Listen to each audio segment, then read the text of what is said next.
Hey, welcome back, or welcome if this is the first video you're finding in the Joy in the Journey Challenge. Today, when I'm recording it, is Monday, August 31st. And hang on one sec, I'm just gonna set a timer. I'm gonna set a timer for 10 minutes because I don't want these videos to be long. I've got things to do, but I wanted to check in with you today and share with you my adventures in painting over the weekend. So if you missed the last video, I'll just quickly recap. I realized that I hadn't painted anything. Well, that's kind of a lie. Hadn't painted anything in an artistic way, like on a canvas, in something like 15 years. A really long time, like not since my sophomore year in college, or maybe junior year, whatever. It's been a while. And I had a realization on Saturday morning that I have a little bit of a block when it comes to painting. And I think it goes back to a grade I got in a painting course in college that I just wasn't so happy with. And anyway, I want to overcome this block and I want to enjoy painting. So I tackled the blank canvas on Saturday afternoon. And now the blank canvas is not blank. There is a painting on it. Here, let me see if I can bring it a little bit closer. I know this camera isn't great. I'm actually recording these on Zoom, and yeah, there's probably a better way to do this. But anyway, here's what I painted. Oh, and Zizu is trying to join us too. So yeah, I based it on a drawing that I had done not so long ago. And I thought, well, I'll see how it looks as a painting. And I'm gonna put this down. It was an interesting experience. I definitely felt intimidated at first. Just the idea of the blank canvas can be intimidating because it's like, as soon as you might have an idea in your head, an image in your head, but as soon as you put down that first stroke, it's like, okay, we're doing this, here we go. And it feels almost like you can be paralyzed by like messing up.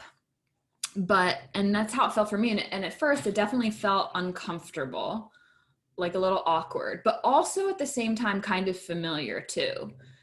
So I'm comparing it to like riding a bike for the first time in a really long time.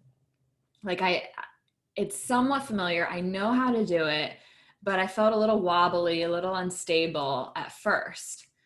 But anyway, I pushed through that. I just told myself, remember, this is just practice. I'm not trying to do like a masterpiece here. As long as I paint something, then I win. And I think that can be a really useful strategy in life. It's like, just show up, just do something, set the bar really low. It's those mornings where I don't feel like going out for a run and I tell myself, I'm just going to run 1 mile, and maybe I run 3, maybe I run 5, maybe I do just run 1, but it's okay because it's better than nothing. I've done something, right? And you know what? I even used this strategy around this time last year. I decided I wanted to get back into like singing in a chorus. So I auditioned for the Alabama Symphony Orchestra choir, which was super scary to me. And I thought, well, you know what?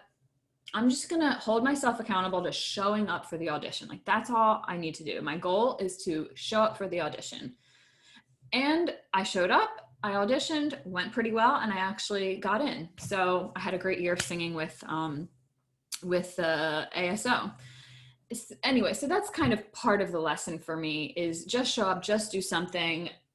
It's not perfect. I could critique a number of things about it. And, my trained critic from being an art major in college is like wanting to do that. Like, I could talk about how terrible the composition is because there really is no composition. I could talk about whatever, any number of things. It's easy to criticize, right? And we may have that voice very loud in our head the voice of the judge or the critic. But I had to, like, as I was going, just constantly remind myself, that's not what this is about.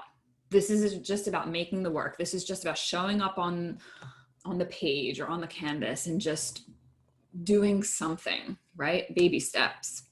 So anyway, once I kind of got over that initial discomfort and I sort of settled in, and guys, I really enjoyed it. Like, I got so absorbed in it that I think I was painting for like 4 hours straight. I don't know. It was somewhere between 3 and 4 hours with like very few breaks. And I completely lost track of time. The only thing that pulled me away from it was when the soccer game came on that I was planning on watching. So I kind of surprised myself with how much I actually did enjoy painting, and I plan to do it again. Good thing I bought a few more canvases, so there will be more painting to come. Maybe some more on this one. I haven't decided yet if I'm gonna keep going with it, or maybe I'll set it aside, do something else, and perhaps I'll come back to it. So anyway, that's my journey in painting. What else? So far in the other check-ins, we talked about how we're taking care of ourselves, right? And kind of like how we're fueling ourselves. We talked about fueling ourselves physically, mentally, and spiritually. So think about, are you sleeping enough? Are you getting proper nutrition to give you energy? Are you moving your body in ways that energize you and feel good? What are you consuming? So thinking about like the media that you're consuming, or the music that you're listening to, or the shows that you're watching, and how they're affecting you. Are they energizing you? Are they weighing you down? How about the friends or the people that you surround yourself with? How do they affect your energy and your motivation? That's also a way to nourish ourselves, is to make sure we're connecting with people who inspire us, who support us. I had my little what we're calling creative soul circle connection yesterday, where I was talking with two of my good friends who are also artists. They're writers, but we totally relate about this creative process, and that was very, very good fuel for me. So let's continue to think about that and make sure we're taking care of ourselves.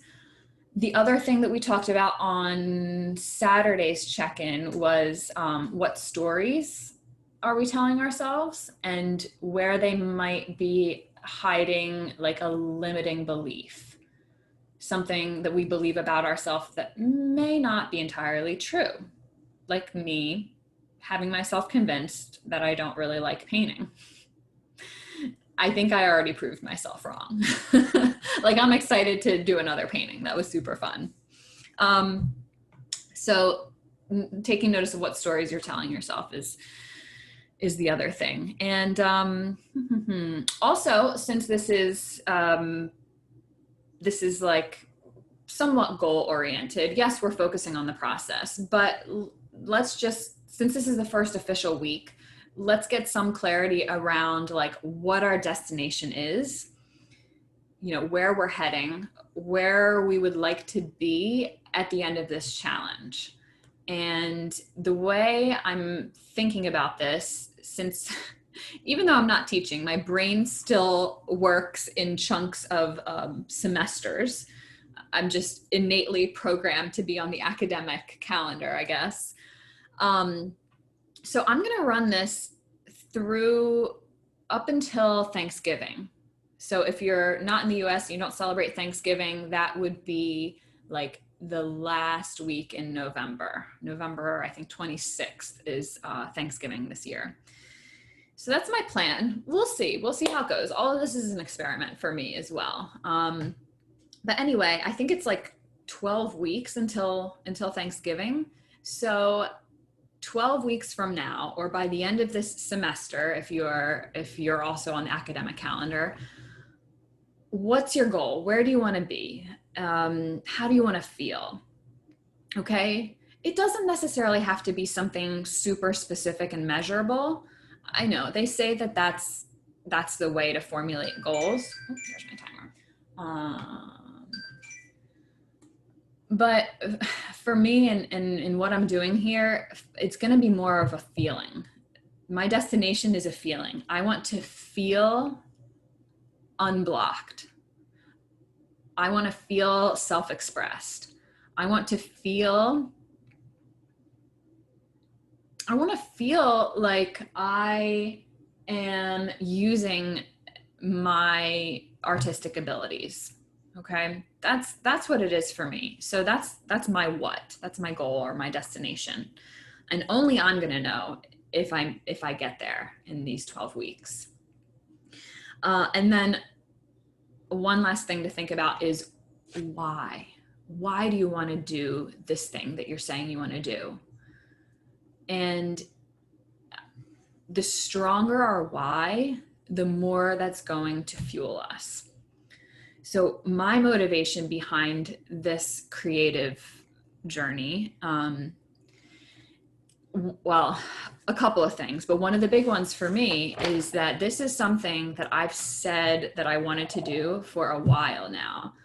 It was always like, yeah, someday I'm going to get back into my art. And I feel sort of out of integrity with myself for saying that and then not doing anything about it. So that's what I'm here doing. I am following through on something that I've been saying I want to do, and I'm doing it. So my motivation is to get back in integrity with myself. And yeah, and just to enjoy and to enjoy making art again. So what's your why? Why do you want to do the thing that you're setting out to do? We don't have to know the how. Sometimes we need to just accept that the how is going to be revealed in the process and just keep showing up, taking one step at a time. We're going to trust the process, and we're going to trust that each next step will be revealed to us as we show up. Okay. So that's it. In the comments, you can share what your goal is, maybe, if you haven't already shared that in another video. Maybe you share your motivation behind that goal. And if you prefer to do it in a less public way, then maybe you just write it down for yourself, or better yet, find a friend to do this with and share that with them. And then you can kind of be each other's accountability buddy. So, okay, let me just check and make sure those were all of my thoughts. What am I going to do the rest of my day? I'm going to do some more sketching. I did some this morning, and guys, it just wasn't flowing. Like, I'll show you. I've been drawing these broken shells because I'm obsessed with how you can see like the inner spiral. And can't really see that well. Yeah, this is what I did earlier. I don't know, not so great. It wasn't flowing, but you know what? That's okay. It's part of the process. I still showed up. I still did something, and I'm proud of myself for that. And I'm willing to accept that some days it's going to flow and other days it might not. And that's okay. You know, peaks and valleys. It's all part of the process, and we're just embracing it all and finding joy in it anyway. And actually, I did still enjoy the time that I spent sketching. I was listening to a podcast at the time as well. And what was I going to say? So I'm going to do some more sketching because I'm actually motivated by these that I feel like I'm not satisfied. So I want to do some more. So I'm going to sketch my little succulent that I've been enjoying, and my orchids, because the flowers are starting to droop a little bit. I think they're almost out of their flowering season. Also part of the process, but I want to capture them while they're still alive. So I'm going to do that. And then I'm going to take myself for what's called an artist date, which is one of the activities recommended in this book that I'm following. And I will tell you tomorrow where I went for that date and what I did. So come back and find out about my artist date. Okay. Wishing you a great rest of your day, and I will talk to you soon.